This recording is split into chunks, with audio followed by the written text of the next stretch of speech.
This intricate moving piece of art is called an automaton. It's a machine that follows a predetermined set of instructions. That's why they've been called the original robots. Their movements are made to imitate those of a human or animal, from the way the joints move to how they walk or run. This is Jamie. She makes wooden automaton art pieces. She first saw an automaton on TV when she was 7 years old and was amazed by it. Years later, she decided to move from painting on flat canvas to building automatons and started Ghost Light Gallery. Automatons have been around for centuries, used as functional or even decorative pieces. Jamie's artworks are mainly meant for the latter. The purpose of these mechanisms is to create a sense of wonder for those who see it. Jamie calls it magic. I happen to have come across a magician by the name of Robert Houdin.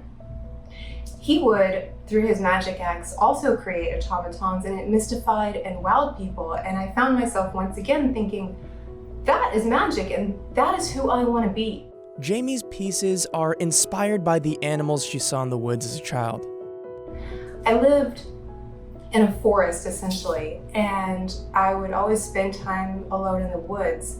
And I liked it because if you would be very still and quiet and patient enough, little rabbits and deer and squirrels would come out and you could actually watch them just be animals in their own habitat.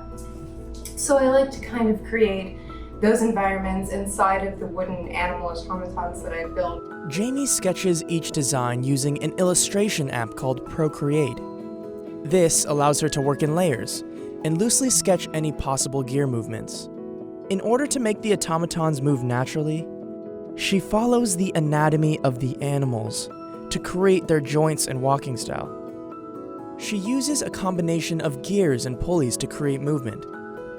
These include rack and pinion, pulleys and belts, worm gears, or bevel gears.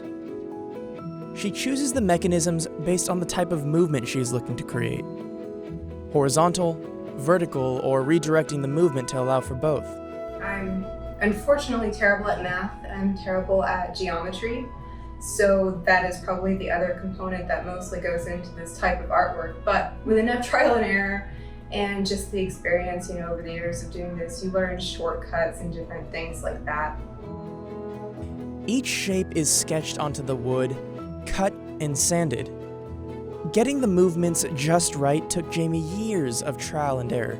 My father was a builder, he was a contractor, and he and my brother are the people who raised me. They were always in the garage building, making anything, all the time.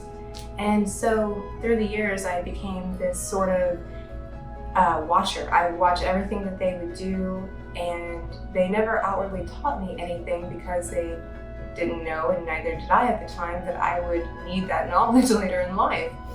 But I did learn. I learned by watching them. Each of her pieces are attached to a backboard that the gears and mechanisms will be connected to.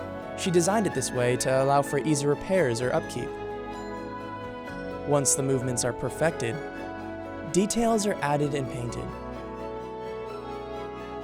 And finally, the magic is revealed.